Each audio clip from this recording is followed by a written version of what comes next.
So somebody said it was all a setup. Do you believe that? Do you truly believe that? It was a setup? Let's talk about it.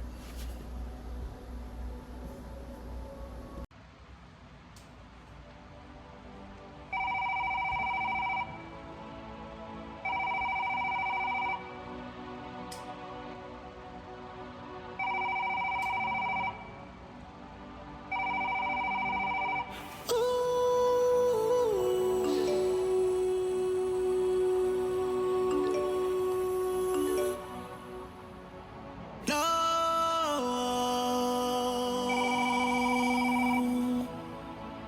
Said no, no. Your call has been forwarded to an automatic voice message system. The track gods are here. Is not available. At the tone, please record your message. When you have finished recording, No, you may no, no, yeah. I can't see you go, no. What's up? This is the Artistic Perspective Podcast, and I am your host, Levelle Ford. Wanted to chime back in on the discussion we was talking about on the Jamal White kidnapping. More news came out, updates. Now, I want to kind of start off this conversation with saying that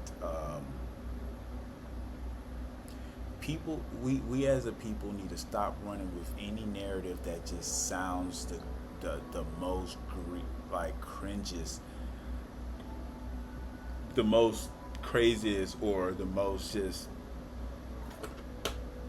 bullshit outlook on a situation.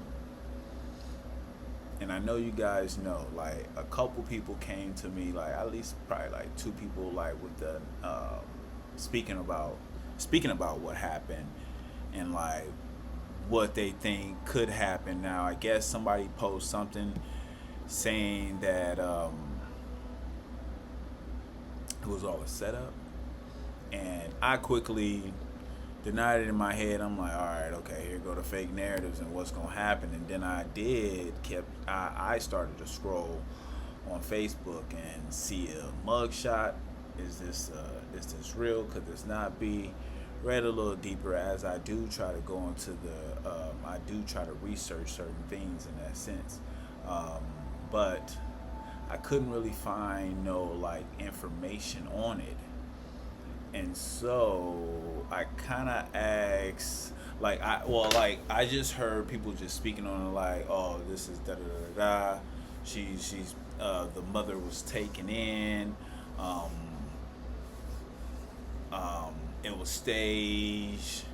Da da da. So I'm like, okay, let me do a little research. Like I said, I couldn't find no links or anything to actually sharing that discovery on the case, but I end up asking AI, and we can kind of see exactly like what now. So like I only asked just like kind of updating, and I said, yeah, I'm hearing that it was all a setup by the mom. Is this false news at all? And this is pretty much what AI said. There's been some controversy surrounding the Jamal White abduction case in Milwaukee, according to reports. Authorities have arrested Jamal's parents, Shavon Williams and Corey Williams, alleging they staged abduction of the 7-year-old son, Jamal White Jr., to raise money for a GoFundMe campaign.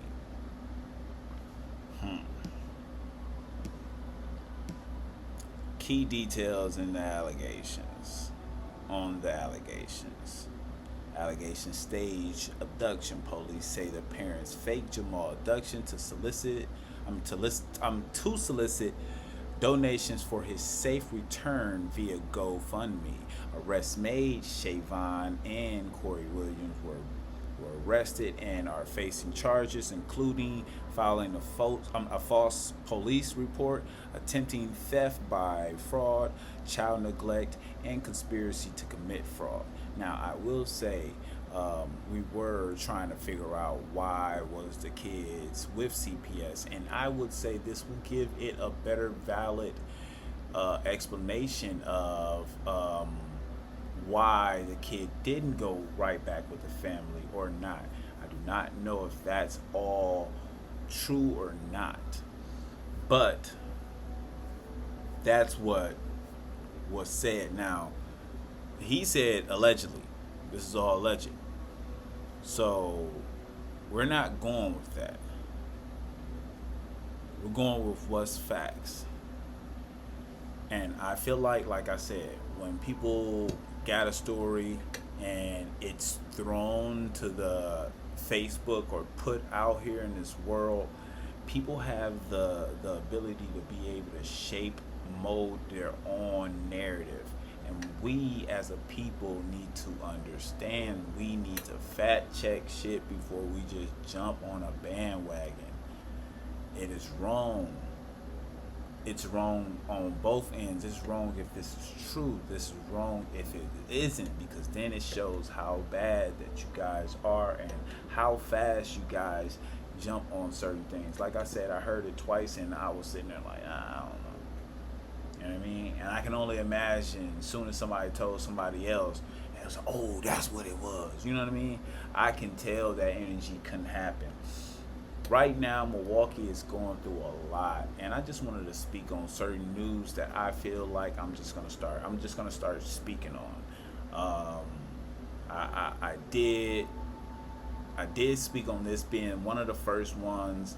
I do want to acknowledge the OG Tweezy. Now, I did not know this man, never met him, but a lot of people show love to this guy, and he was caught in some crossfire. Him and another guy that I believe the bullets was not meant for him, and it was real fucked up to see that, especially for Milwaukee 414. They did not want to see that. It showed with all the people that came out and said something about it. They even making a mural for the man. Like I can only imagine how many people he really touched. And he was, like I said, he was really one of the Milwaukee OGs. So I just wanted to give a shout out to whatever this man did, all the things that he did for Milwaukee, and all the people he touched, because it shows. And it just lets me know that whatever path that you on, regardless of the love that they show when you here, they gonna show it when you gone. It's fucked up, but most of the time they show it when it's gone, when you gone. Us as Milwaukeeans, we need to do better. Put these guns down, stop killing people. We need to stop the crazy shit. So, zooming from off of that, prayers and my condolences. Back to this. If that's true, it's fucked up. If it's not true, it's fucked up, because like I said, we cannot as a people jump to a situation and run with a narrative, not really fact checking or really knowing some stuff. Now, I am going to keep my ears to the street, and I will let you guys know on any other information that comes from this. But what I gathered from just yesterday this is all just pretty much yesterday and coming into today, so I just felt like I needed to knock out this episode as well. I'm going to try to spill out. So from here was the talk pretty much from yesterday, the fake abduction. Today we got information, we got action. You know what I mean? This is from the court filing. So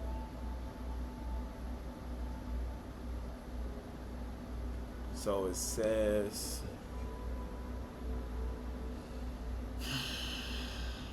This was so like I said, everybody was running with that narrative. Not everybody, but a lot of people was, and it was really bringing a outroar in the community in a sense. Obviously, yeah, it'd be fucked up because if it's true, like I said, yeah, I'd be pissed. Like, damn, that's fucked up.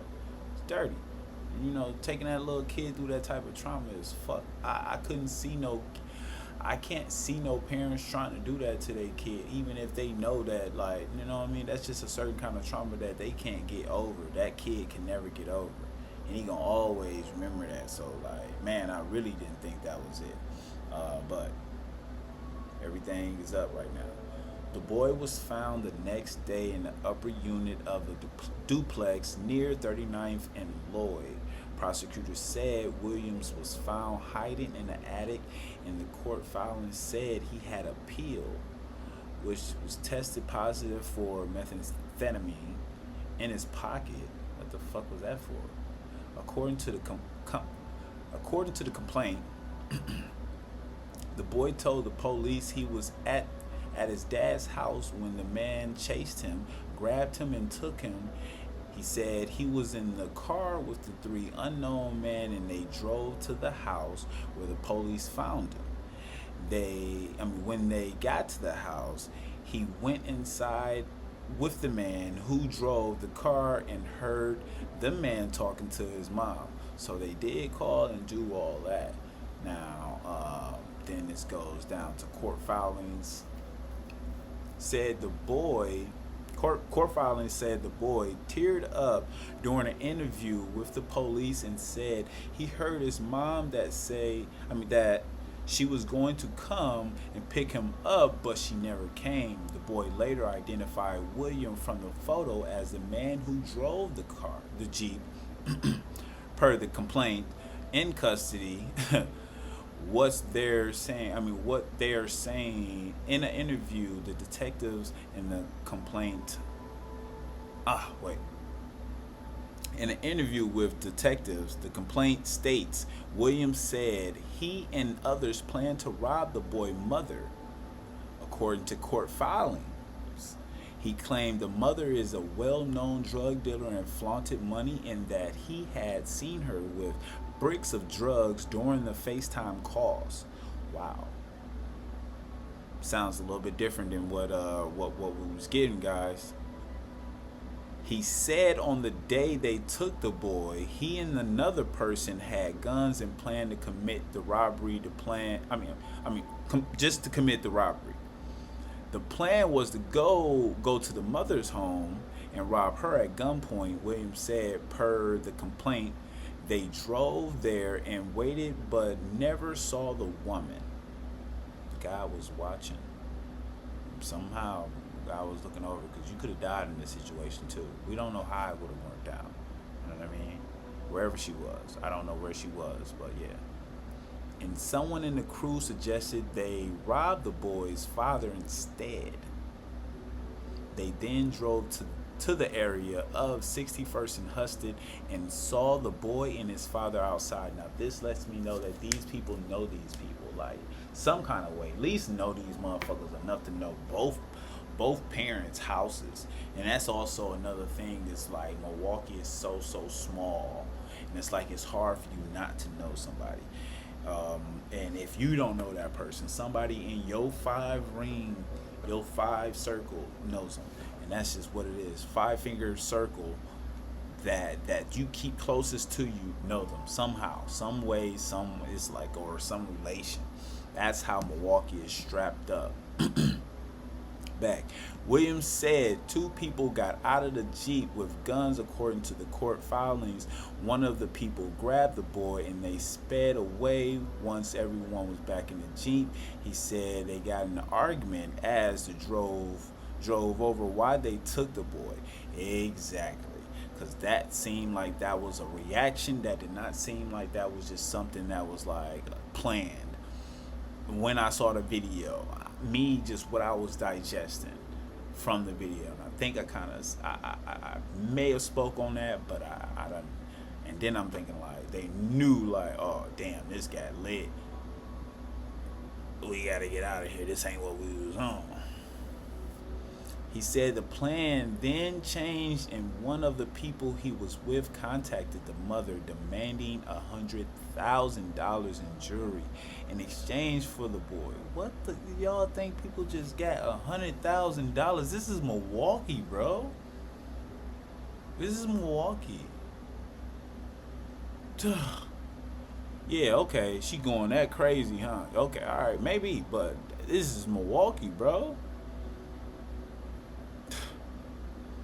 They were going to meet at a park, prosecutors said. William told the police he was originally promised 10 bands in his role of the robbery, but demanded more once the boy was taken. Smart, nigga, cause yeah, it's up the ante now, nigga, cause now you're adding to your crimes. Now it's child endangerment, all this shit. Like, at gunpoint, y'all going crazy, bro. What was supposed to be just a robbery, now y'all turned it up to robbery, attempt, kidnapping, like ransom. Like, what the fuck? They about to try to cook you niggas. He said he said the mother never showed up for their meeting, and once they became aware of the Amber Alert, he said the other two people left him and the boy near 39th and Lloyd. Wow. Left him at the home near 39th and Lloyd. Wow. So yeah, just got right up out of there. Them niggas goof troops. Detectives arrested another person who was not named in the complaint filed against William, but is identified as one of the two armed people involved in the kidnapping. Detectives searched that person's home and found a handgun under the couch cushion.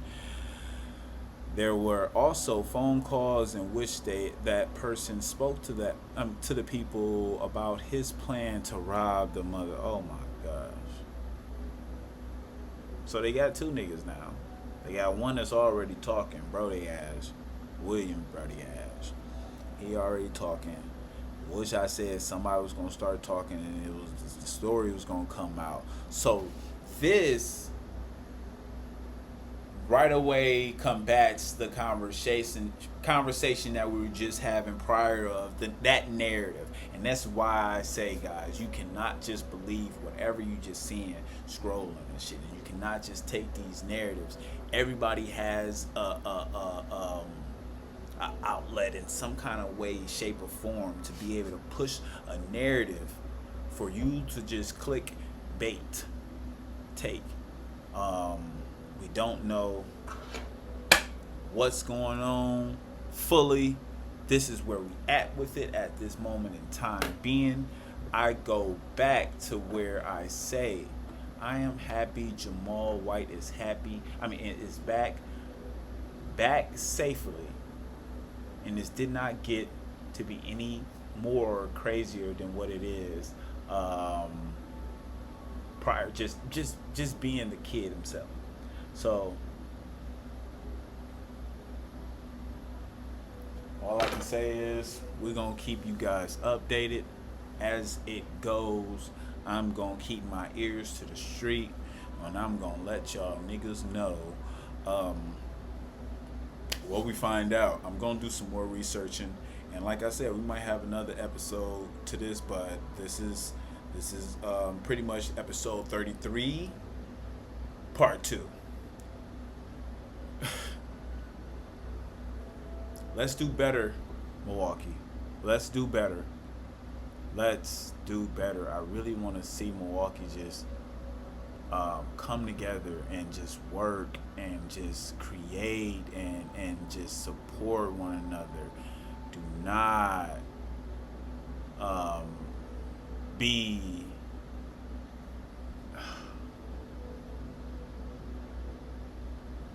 don't be. I feel like it's like some kind of like curse over Milwaukee, to where it keeps a lot of people in this type of mind frame, as if you just gotta be living this type of way. You don't. You are your own reality. You have to create your own reality. Please understand this, guys.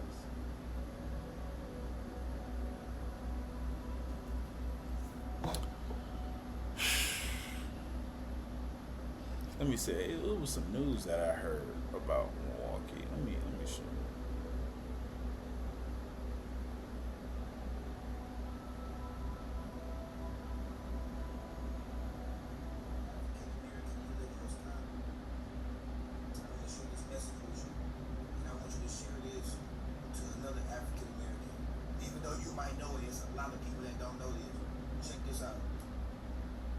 All right, so what one of the guys that's from Milwaukee, I believe he's an influencer.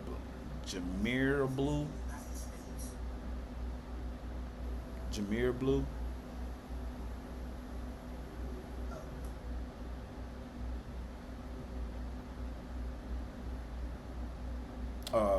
But yeah, Jameer Blue or whatever his name is. But the statement was said. It says Wisconsin has the highest incarceration rate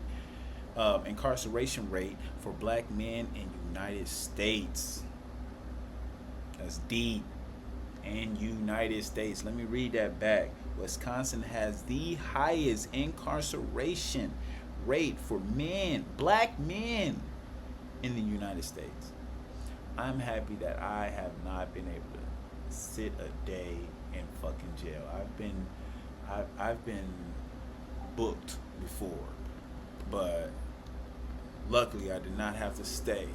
But I will say this: it's fucked up what we really have to deal with in that small ass little